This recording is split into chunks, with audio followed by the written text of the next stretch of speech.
Bhagavate Vasudevaya Omagyam Timidandasya Gyananjana Shalakaya Chakshumilitam Yena Tashmai Shri Gurave Namaha Shri Chaitanya Manobhishtam Stapitam Yena Bhutale Ayam Rupam Kadamayam Dadati Swapadam Tikam Vandeham Shri Guru Shri Tapadakamalam Shri Guru Nivaishnavam Shashrupa Sagrajatam Ahagana Raghunatam Vitam Tam Samjivam Dvetam Savadutam Parijana Sahitam Krishna Chaitanya Devam Shri Radha Krishna Padam Sahagana Lalita Shri Vishakam Vitam Shah He Krishna Karuna Sindhu Dinabandhu Jagatate Upayat Kapika Radhakanta Namostute Uttarakhand Guram Ki Radhe Vrindavaneshwari Vishavanusuti Devi Pranamami Hari Priye Vanchakalpatarubhasha Kripasindhu Devacha Chitanam Bhavanibhyo Vaishnavibhyo Namo Namaha Jai Shri Krishna Chaitanya Prabhu Nityananda Shri Advaita Gadadhar Gaur Bhakta Vrinda Hare Krishna Krishna Krishna Hare Hare Hare Ram Ram Ram Hare Hare. Swagatam. So let's do a small recap of this beginning of the 10th chapter. So, can you see my screen? Yes. Of the Bhagavad Subodhini? Yes. Okay. So, what did we discuss basically in brief? Now we are here. We covered practically the first 10.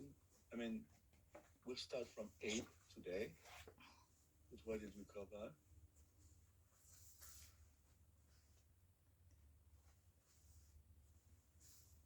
Yes, we covered chapter verse 1. This explaining the 10 topics. Yes.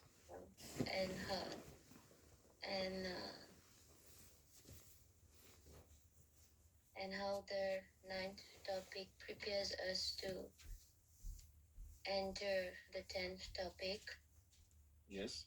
And you also mentioned about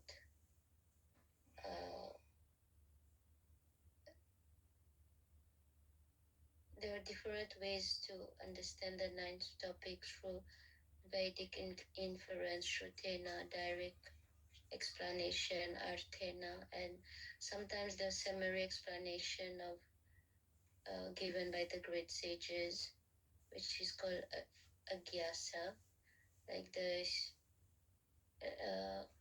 pastime of Kapil, Maitreya, and also you explain how Jiva Goswami in Satsandarbha explain the 9 topics, ultimately help us to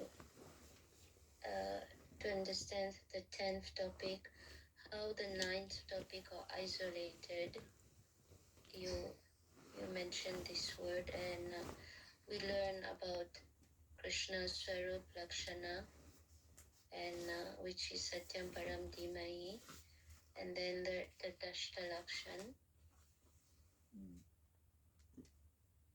Yeah, very good. So isolation is the right word, and 2.10.2. To isolate the Sambandhanam, the symptoms of the rest are described. You have seen that it's a common affair. When you want to highlight something, you don't discuss as yet of that thing. You just isolate that thing from everything else. You follow? That's the way you can do that in mathematics. You want to highlight something, you isolate it from the rest. So what you do, you discuss from the rest. Why? For the only purpose of isolating that thing you want to actually aiming at. You follow? Mhm. That's exactly how we should understand Bhagavatam. We are discussing at length Sarga. So, again, what is Sarga? Circle is the primary creation where the Lord provides the 16 ingredients to Brahma. Then Visarga. Yeah, Visarga is Brahma used the 16 ingredients and he starts creating the universes. By the interaction of the modes, huh? Remember 111, that particular line? 111. Tejo Valividam Yata Vinimayu Yatra Trisa Gunisha. Whatever we see around us is just, even the universes are transformation of the modes. Mm-hmm. Then Stanam or Stiti, sometimes it's called Stanam Stiti. Yeah, different planetary system. Yes, Astana means to be established, to be maintained. So we are maintained. It's quite poetic. Vikunta Vijay. That's the victory of the Lord, is maintaining us, protecting us, because that is his function, and our function is to obey, and to submit. Just like if you work in a company, you've been hired, but you have to submit to the laws and ultimately submit to the CEO.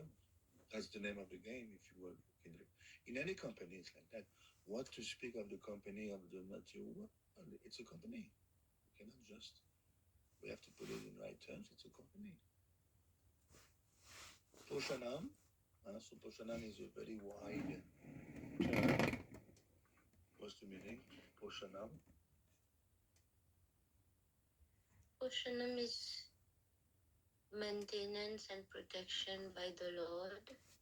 Yes. Sometimes it leads to prayers.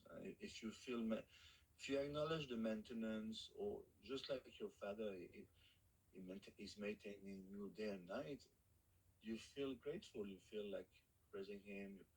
You feel like thanking him, gratefulness. That is his causeless mercy. Manvanta, Manvantari Sardam. It's all about the four. All these great 14 Manvantara in a Kalpa, and what's their job? To rule. The Manu Samhita is coming from them. And Saddharma Pricha, Pricha means to instruct Saddharma. Not only Upadharma, no. Like what we see today on this world, on this planet, even though it's monotheistic, yes, but it's not Saddharma. It's Upadharma. So that's the Sanatan Dharma, basically. Uti, Uttaya, Utti, is mentioned in 4. Uttaya Karma Vasanaha.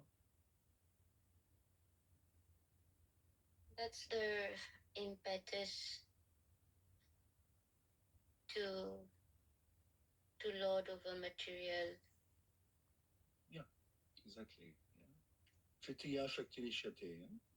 Avidya Karma Samgyanya Vishnu Puran. We are Avidya, due to ignorance, we are getting involved in karma samgyanya, fruitive activities, and desires unfulfilled, unspoken, and on the basis of that drive, mostly sex drive, we are caught up, and we are caught up in the web of material complexities.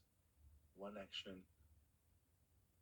Yastendra Gopamatavenga Sakarma Banda Nurupatavita Bhajana Tanoti. Uh, whoever you are, demigods, insect, you are caught up in that huge web of action, reaction, and you are caught up in the karma vasanaha, karma bandhanaha, sometimes it's called also. Why? Because this impetus to enjoy separately from Krishna, this Purusha Abhiman. And then Ishanukata,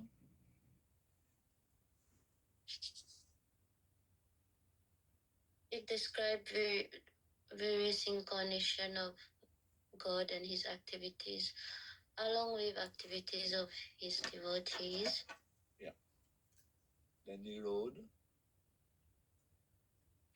Here, Nirodha has this meaning of how everything, the winding up of the cosmic manifestation.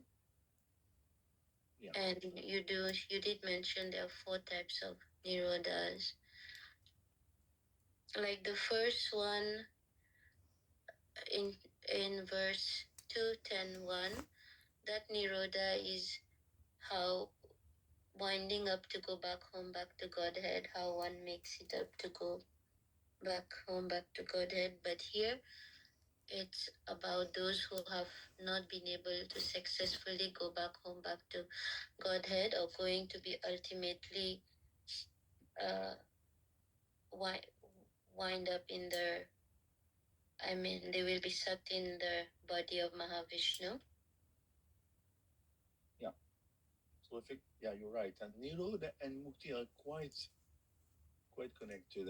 Mukti Tarupa Surupanagavastiti, and 210.6. Mukti is to get rid of our gross and subtle bodies, and we attain our form, Sarup Siddhi, of the Atma. We become reinstated in our Swarup. But also it refers to merging. And the Jeev, if he cannot make it back, he's going to merge again. Only with his coverings, with his above. It's mentioned in 6, really well put. Huh? Did you notice? Atmanaha saha shakti bihi. That's what it means. Saha shakti bihi, with shakti bihi. It means with his energies, his above. We're going to be merging again. Following the Lord has turned his face away from Pradhan, from the material energy. Everything's going to be merging back within him. All the jivas plus their svabhav plus material nature. So we are merging. We have been maintained, we have been protected, but now we are merging back. Mm-hmm. Okay, so this is what we discussed. Mukti, it's connected. Mukti means we are getting back in our svabhav, in our Swarup Siddhi. And then we discuss in perhaps 7 or 7. Yeah, we'll start from 8, so let's cover 7. 7. What is announced finally? This is 7 is the goal. Remember we are. Yeah. Yes, go ahead, Ashraya. Yeah, regarding 7, you mentioned it's the Ashraya. Yeah, exactly. Yeah. We indicated the subjects of all these 9 first topics, and Ashraya is the shelter of all these topics. That which by creation all these topics, the Sarga Sthiti, are accomplished, is called the Ashraya. The Bhagavan, the Narayan. He's got different names, but Param Brahma, Param Dham, the yogi of the Paramatma, this is the Bhagavan. Okay, so let's move on. Now it's a bit technical today, but interesting also. Yo Jatniko Yam Purusha, so Saveva Ite Vikaha, Yastatrobaya Vicheda Purusho Yad Purusho Yadibotikaha. The individual person possessing different instruments of senses is called the Adhyatmic person, and the individual controlling deity of the senses is called Adidevik. The embodiment seen on the eyeballs is called the Adibhotik person. Yeah. So, Go ahead. yeah, so here we understand how, anyway, it's very, this the Jiva who is controlled. Yes, very And good. he is called the Adhyatmic person. Practically, he possesses the different instrument of senses, Yes. while the one who control the senses of the jiva is the controlling deity like Brahma, Shiva, Vishnu, and he's called Adidevik. Very good. And Adibhotik is considered the material body with the mind. It, so practically, Yeah. yeah, and you see there's a very nice analogy of how living entity senses are controlled by the controlling deity, that like the living entity sees why he can see because of the sun which produces light. And yeah, I would like to hear from you, Prabhu. It's quite technical. Technical, very interesting, but a bit technical. So I put, let me put, see, I created yesterday a mind map. Can you see? Or not? No. No. Okay, so it's a mind map. So beautiful software. You can do all these things. Can you see now? Let's share. Share. Can you see? Not yet. So very simple. Oh. Can you see or not? Yeah. So you can see a mind map. It's beautiful. Everything pops out, and you can put notes here. See. So what I did is I took from the purport of Srila Prabhupada on 8. So there are different divisions. Let's talk about the Adhyatmic. We are controlled. We know that. The journey, but there are different divisions of being controlled and to control. And beautiful analogy, and the food conditioning.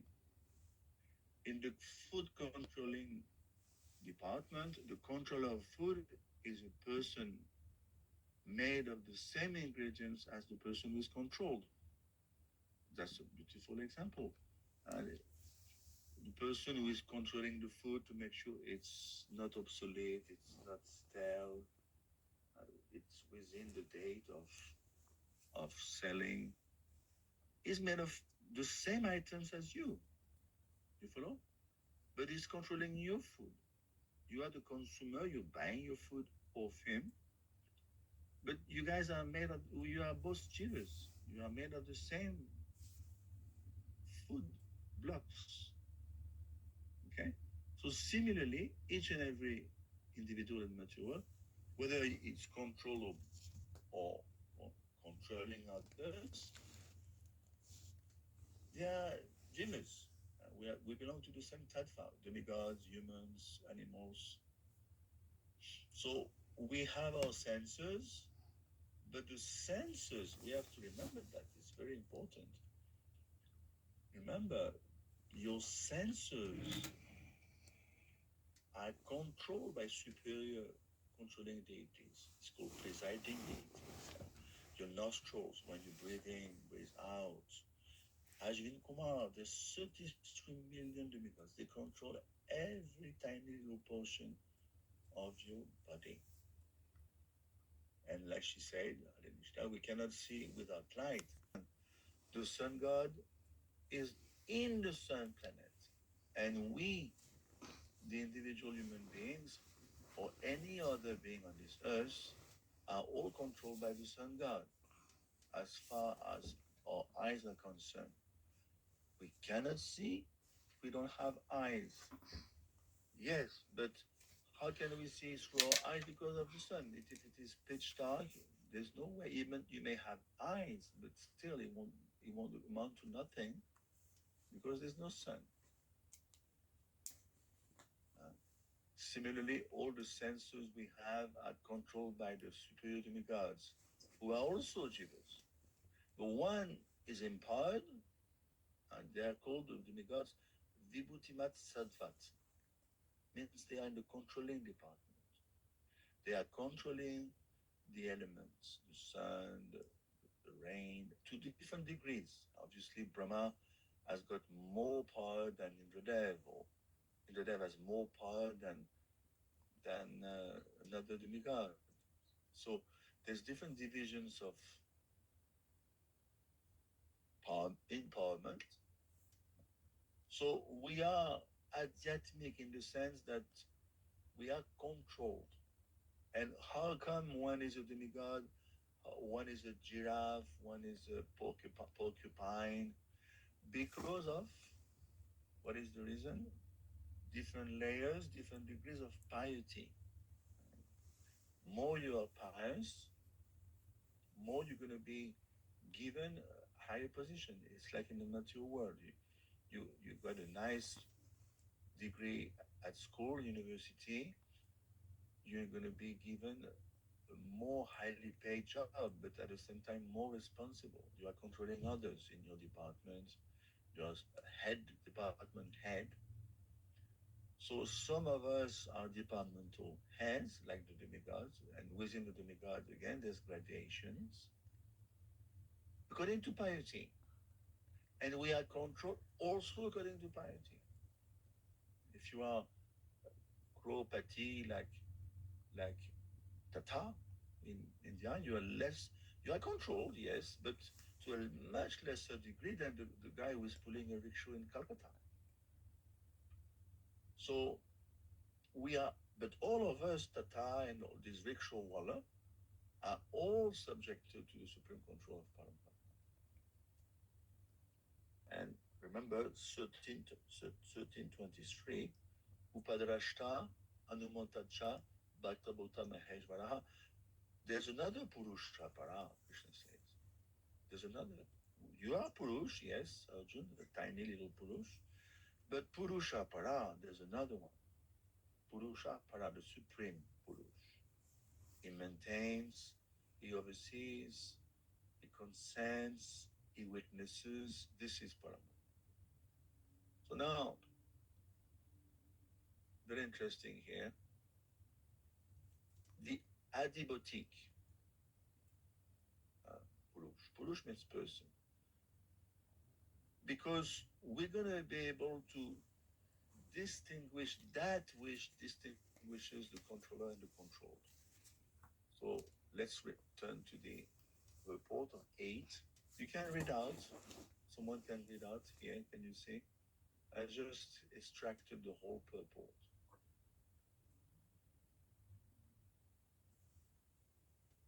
That which distinguishes the controller and control, that is the material body, is called the Adibautic Purusha. The body is sometimes called Purusha, as confirmed in the Vedas in the following hymn, Savaina Yeah, doesn't take the Sanskrit here. Purusho. Purusha. This body is called the Annarasam embodiment. Yeah. Purusho Annarasamayo. This body is called the Annarasa embodiment. This body depends on food. The living entity which is embodied does not eat anything. However, because the owner is spirit in essence, the material body requires replacement of matter because of the wearing and the tearing of the mechanical body. Therefore, the distinction between the individual living entity and the controlling planetary deities is the Anarasamai body. The sun may have a gigantic body, and a man may have a smaller body, but all these visible bodies are made of matter. Nonetheless, the sun god and the individual person were related as the controller and the controlled, or equivalent spiritual part and parcel of the Supreme Being, and it is the Supreme Being who places different parts and parcels in different positions. And thus, the conclusion is that the Supreme Person is the shelter of all. So this one is perhaps a bit more complicated to understand. Can someone explain again what is adipotic? It appears here in 8. The embodiment seen on the eyeballs is called the adipotic person. What does it mean?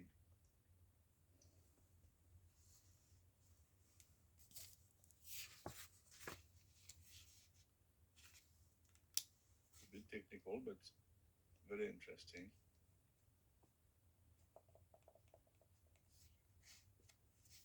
Okay, first we have to understand, we have to make the distinction between gross and subtle body. We know in the Gita what is the verse that defines the gross and subtle body.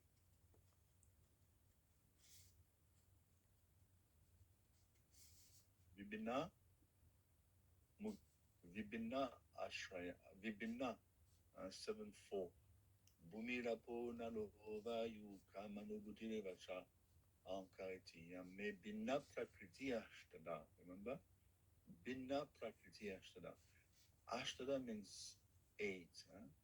There are 8 elements of matter which are Vibhinna. Vibhinna means separated. Separated from God, yes, but they belong to God. Let's say I have a company way remote in the jungle in Guatemala. Yes, it's remote, but still it belongs to me. So we may be all this material construction block are alien to the spiritual world, but to the Supreme Godhead, but still they belong to Him. What are those 8? Can you remind us? Bhumira Ponarovayu, Kamanubhutirevacha, the 7-4 in the Gita, Pancha Mahabhut. And we discussed that actually the gross body is made of the Pancha Mahabhut and the Tanmatras, the sense object. We discussed so many times that, for instance, Akash, ether, is going to give rise. How do you perceive ether? Just like between us now, we are discussing, we are thousands of miles away from each other. But how can we relate? Through sound. The sound. Why do we hear each other? Because there is Akash in the creation, ether. So the product that, the element, I would say, or the conveyor of the ether, the byproduct is the sound. So you can see the intimate connection between the Pancha Mahabhut, 5, and the sense objects. But so you follow, I can remind everyone, ether, sound, air, touching, then fire, form, water, taste, earth, smell. So you can see an intimate connection. So that is called the gross body. But again, and this is back to 8. Unless we have senses, we cannot perceive the sense objects. You follow? You cannot perceive. You may. How can you perceive the forms which are coming from fire if you don't have yet Genendriya, knowledge acquiring senses? If you don't have eyes, how are you going to be able to perceive the forms? You follow? So this is exactly what it is. The ears, the eyes, the other senses that we see in the physical body are not the real senses. They are the seats, just like you have a seat, but there's no one in the seat. But actually, what are the what are the senses in their original form? They are called. It's called antakaran or linga sharia. They are subtle. The real senses are subtle. Everything starts from subtle to gross. What is the verse in the Gita? There's 2 verses dealing with that. Jiva Goswami explained very nicely. You can turn to your Gita 15:9. You have to understand very thoroughly. It's a very interesting topic, but a bit technical. But if you go slow, I'm sure you will understand.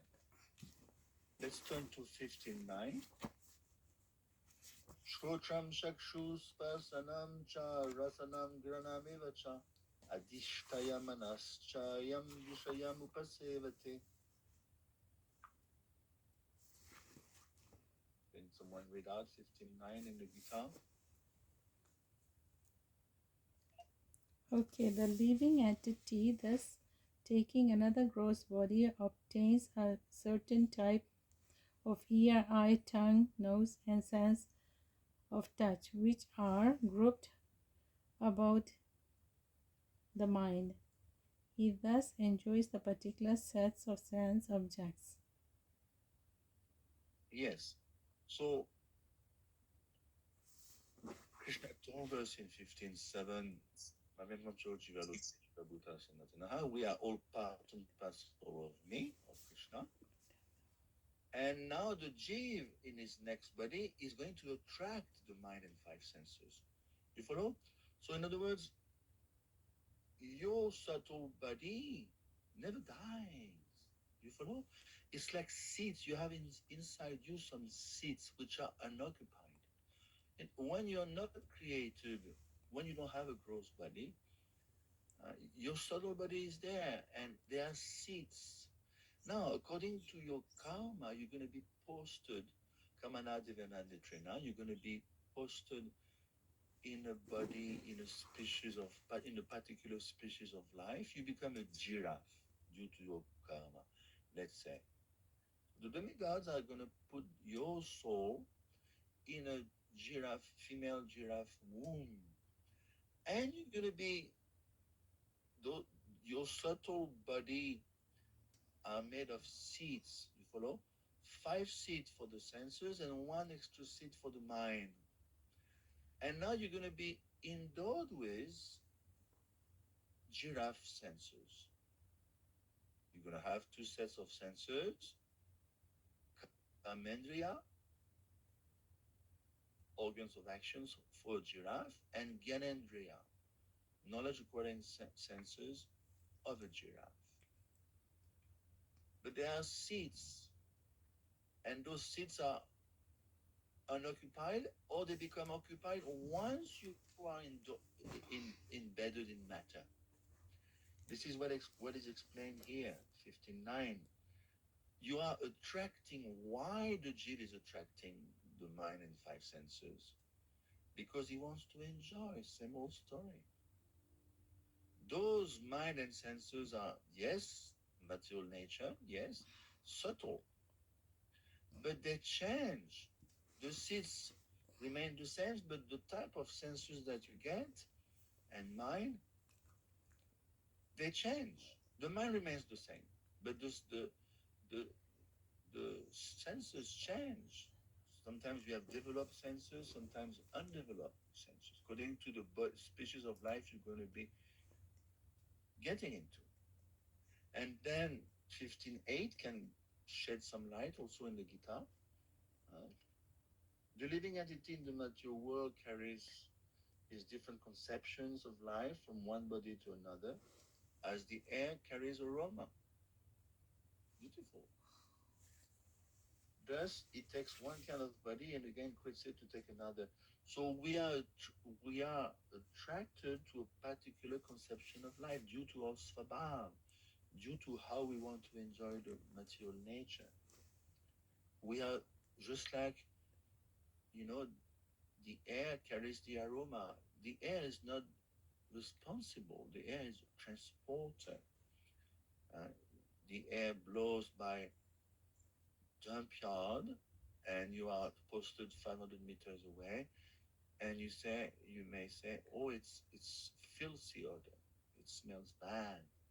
Is it the fault of the air? No. The air is a transporter, is a carrier.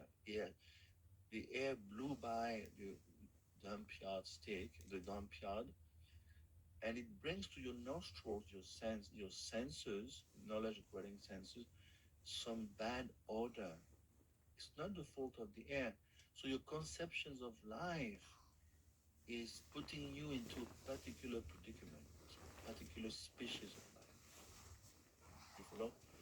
So it's well put. The soul quits the body. He carries his five senses. But when we say he carries the subtle five senses, be careful. The gross five senses, he left them in the dead body. He just left.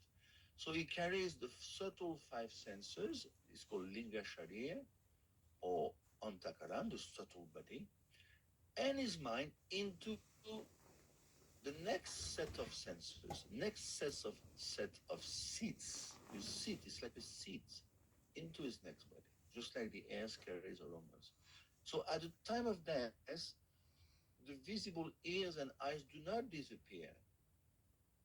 Rather, the subtle senses situated in them, along with the mind, are carried away by the soul. The seeds are carried away. The subtle senses are carried away. The Linga Sharira, the subtle body, never, never, never dies. By the process of Krishna consciousness, it becomes dissolved. Just like you eat, your food is being digested in you into proteins, nutriments. So it's being transformed. So as you take up the path of bhakti, only then your subtle body will be transformed, just like digested. But unless you take the path of bhakti, it will not happen. So you will keep on rotating in this material world from one body to the next, and your subtle senses, the seeds of your subtle senses, will be transported from one species to the next. You follow? That's extremely interesting. So before you are born, this is the point of Baladev Vidya Goswami. Jiva Goswami is making that point very clear. Of course, Baladev lived after Jiva Goswami, but they explain, the two of them explain, before you are born, before you are given a body, you cannot distinguish between Adi, Adhyatmic, and Adidevik. You cannot distinguish between the controlled, the Jiv, you are controlled, but you cannot distinguish yourself. You don't have a body. You are still avyakta. So you cannot control between you, the control Jiv, the Nityabada, and the demigod is going to control your elements. Why? Because you have no gross body. So how can you make out? You cannot distinguish those two because they are merged as if they are the same jiva practically. So you follow, before the creation of the gross body, the senses and their respective presiding deities are within the jiva. There is no distinction as yet between the deities and the jivas because there's no physical body. So when the physical body comes into existence by the grace of your parents, the senses come, your senses come and sit in it. And then as soon as those senses come, immediately they are controlled by respective presiding deities that rule them, take charge of your body. Remember, your body is totally under the control of higher authorities, Kamana, Deva, Netrina.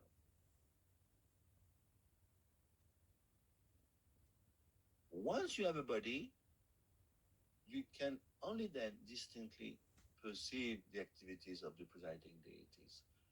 You follow? If you have no nostrils, you cannot, you don't breathe out, you don't breathe in, you have no nostrils. Remember, the jiva doesn't need a body to live. You follow? So once we're embodied again by our karma, then we are endowed with senses, and as soon as you are endowed with senses, they're going to be controlled by particular respective presiding deities. So when we say it's mentioned here, the Adibhotik Purush, that which distinguishes the controller and the controlled. You follow? You, the Adibhotik Purush, now you can distinguish between you and the Mikad. Otherwise, you cannot. You need to have a body to distinguish.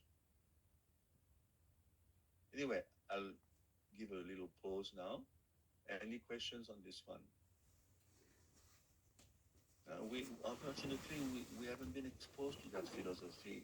We should have been exposed from the age of 5, when at school we should be teaching that. We have been given nonsensical knowledge ever since we are born. Totally useless. This is the philosophy that we should be teaching and receiving at school. So when we say here, back to 8, the visible body consisting of the eyeball and other physical organ,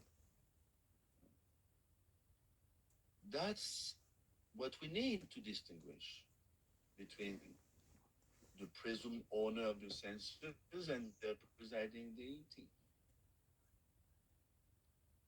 So we know that what is the physical body? It's the nupadi. We say, oh, I'm Mr. John Martin, but that's an upadi superimposed on us. We are the real person. So Prabhupada explained in 2.10.8 how he explained about the food stuff. Did you notice? Anaras embodiment. We are made of food and vital fluids.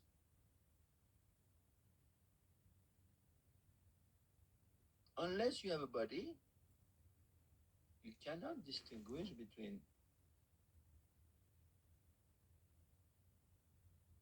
the senses and their presiding deities. When you are not embodied, you cannot distinguish. You need to have some senses, and as soon as you have senses, they are controlled by presiding deities.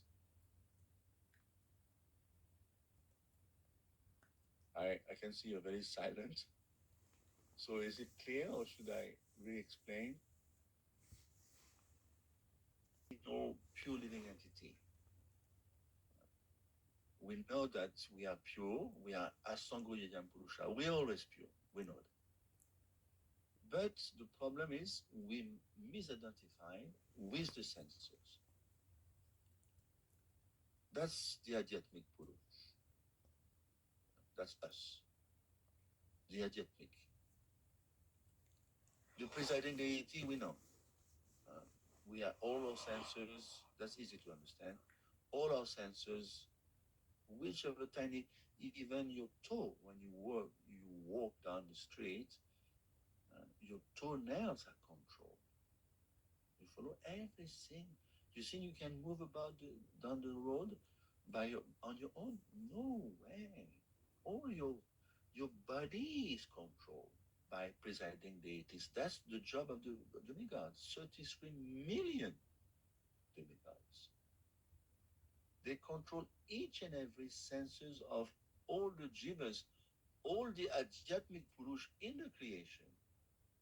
And the presiding deities are called Adidevic Purush. That's their job. And now your visible physical body is the Adibotic Purush. So again, thanks to the Adibotic Purush, thanks to your visible body, you can create a distinction between the Adhyatmic and the Adidevic. Unless you have senses, you cannot perceive the sense objects, right? And you cannot even perceive that you are a spirit soul. You follow? How can you understand that you are a spirit soul conditioned by matter unless you have some kind of intelligence, some kind of senses? As long as you are not embodied, you cannot make out. You cannot make out the demigods. You cannot see the world. So before you are born, before you're given a body, you cannot distinguish the two other purush. What are the two other purush? We discuss in that mind map the Adhyatmic, the control jiva, and the Adidevic, the controller jiva, the demigod. You cannot distinguish. You need a body in order to distinguish.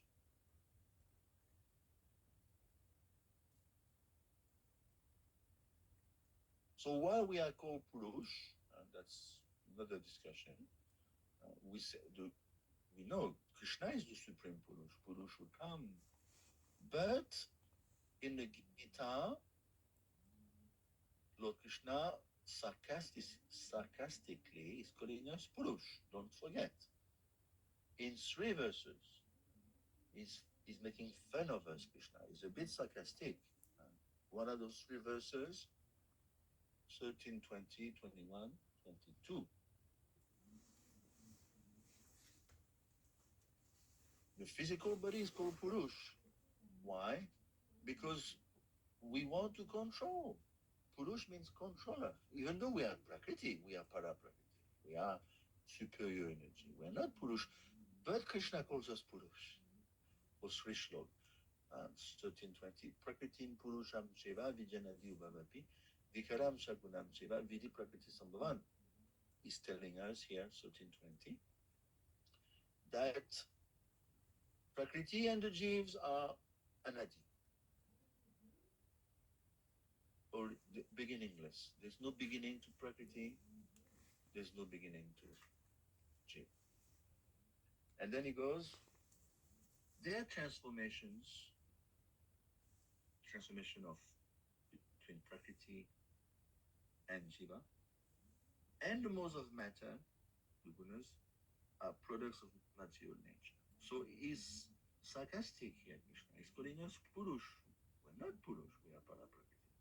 But he's doing it purposefully to show us that we want to control. It's a fact. Then 1321, he explains, again he's using us, he's calling us Purush. Purush Sukadukadnam. Nature is the cause of material causes and effects. And we, the Jiv, we are the cause of sufferings and enjoyments. We suffer and enjoy because we want to control. And hence we are put under the stringent laws of material nature with cause and effects. Then 1322, Purusha Prakriti Stohi, Punti Prakriti Janguna. Kalanam Guna Sangosya Sadasa Junichana. So it's very clear this one, 1322. The Jiv follows the ways of life. We are Purusha Prakriti Stohi. We are, even though we are Prakriti, we are situated in Prakriti, but we want to control. And as soon as you want to control, what is the price to pay? You're going to be put under the molds. That's the price to pay. Bhungte Prakriti Jan Gunan. What is the consequence of that? Kalanam Guna Sangosya Sadasat Yoni Janma. So you're going to take birth. You're going to be prompted to take birth. Sat Asat Yoni. Good Yoni, bad Yoni. You take birth as a spider. Can you imagine? That's Asat Yoni. You take birth as infidel. That is Sat Yoni, good Yoni, good womb. So we definitely we have upadis, bodily designations, woman, man, Indian, etc. Based on the jiva's illusion, we have this tendency to identify with the natural body. So what we are told here in 210.8 is that only because we have a body can we distinguish between us and the demigods. Otherwise, we cannot distinguish. If you have no body, how can you distinguish? We need the body to move on in life. And this body is under the purview of the demigods. Otherwise, we cannot understand that we are ruled by demigods.